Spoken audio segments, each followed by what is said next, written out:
Welcome back, and today I'll be talking about integration by substitution for indefinite integrals. So what I mean by this is using the u-substitution method. U-substitution method. And this method basically says that, if you have a function, if you have an integral of something like cosine of 2x, we don't really know how to solve this at this point just using using what we know about integrals. We have to use something called the u-substitution method, but we do know how to solve cosine x dx, right? This we know is sine x plus c. But for this we need a little bit more. So let's just see how to do that. So the first step, there's some general rules of thumb we can follow. And these are, the first step is to define a function with u. So what I mean by this is that usually you can just define the inner function, which in this case is 2x, and you can define this by u. But there are other cases where you will define a function with u, but it won't necessarily be an inner function or an outer function. It'll be like in the case of secant x, we'll get to later. When you take the integral of that, you need to use u-substitution, but do something entirely different. So the first step is to define a function by u. In this case, like I said, you can define 2x with u. So u is equal to 2x. So that's the first step. The next step is to find dx in terms of u and du. So dx here can be found by basically taking the derivative of this, and the derivative of this is 2, du is equal to 2 dx, and then from there you can find dx, and you get that. So that's the second step. Third step is to basically integrate all of this so you put all this back in terms of u and you integrate it with respect to u. So integrate your original thing with respect to u. So at this point everything should have u in it. There should be no x's in your equation, and with respect, I didn't finish that, I know, to u. And at this point there should be no x in your equation. It should look like this: cosine u du over 2. This is replacing everything. So this is now our third step, and now we have to integrate it. So we know that you can take the constants out. You have cosine u du, and that is equal to 1/2 sine u plus c, which now now that we've integrated, this brings us to our fourth step, which is to replace the original values of u. So whatever you start out with, if it was x or z or whatever, that the first variable that you're using, you want to put it back in terms of that. So we defined u here as 2x, so 1/2 sine 2x plus c is the final answer. So let's try some more examples using the same general rule of thumb here. So we did the sine of 2x. Now let's try something different with so here's the next example. Integral of sine 2t plus 1 over cosine squared 2t plus 1 dt.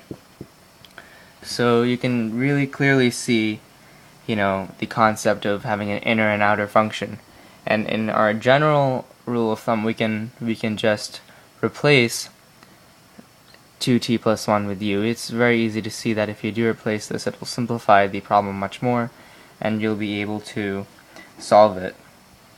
So let's do that first step, which is to define a function or an inner function with u. So u is equal to 2t plus 1. Now we have to find dt in terms of u. So we go on further to say du is equal to 2 dt, and that brings us to this. dt is equal to du over u. And so now we have a whole new thing, which is integral of sine u over cosine squared u du over 2. And from there we can again bring the constant out and actually even simplify what this is. Again, sine over cosine we know is tangent, so that's tangent u, and then we have a 1 over cosine left over, which is a secant u, so this is just tangent u times secant u du. And next we integrate, so it's now 1/2 secant, this is the, you can see, secant u, the derivative of this is tangent u secant u, secant u plus c, and that brings us to our final step of replacing the original value for u back into here, back into there, and we get 1/2 secant 2t plus 1 plus c. And always remember the plus c, it's very important and also easy to forget. And let's do one more example before the end of this video, and that would be this one here. Just erase this. And yeah, let's just look at the general rules while that's around. Alright, so next example, the integral of the square root t to the 5th plus 2t. This is a bit more complicated than our past two examples, but it'll introduce something very important about u-substitution, because sometimes it's hard to tell what should be taken as u. Now in this case we have, two different functions you can see, but there's a nifty trick we'll see as we do this problem. So we know our first step is to define a function by u, but what should be defined as u?